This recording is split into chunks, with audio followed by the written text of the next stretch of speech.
చెప్పండి, ఇక్కడ ఉన్న రోడ్డు వ్యవస్థలో ఏమని ఇబ్బంది కలుగుతుంది మీకు? గత సంవత్సరాల తరబడి జమ్మికుంట నుంచి సింటూరు గ్రామానికి వెళ్ళే ఇల్లంతకుంట మండల కేంద్రంలో గల ఈ రోడ్డు వాహనదారులకు చాలా ఇబ్బంది కలిగిస్తుంది. ఎన్నిసార్లు అధికారులకు విన్నవించుకున్న ఈ సమస్య పరిష్కరించడం జరుగుతులేదు.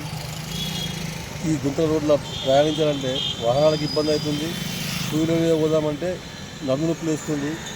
మొన్న రీసెంట్గా ఒక 2 రోజుల ముందు ఆ టూ వీలర్ టైర్ కూడా కట్ కావడం జరిగింది. ఇది ఎన్నిసార్లు అధికారులకు విన్నవించుకున్నా, వనరుల కేంద్రంలో రిపోర్ట్ చేసినా కానీ అధికారులు ఎవరు పట్టించుకోవట్లేదు. దయచేసి ఇకనైనా ఈ రోడ్డు సమస్యను పరిశీలించి మా వాహనదారులకు మేలు చేయాలని ప్రార్థిస్తున్నాం.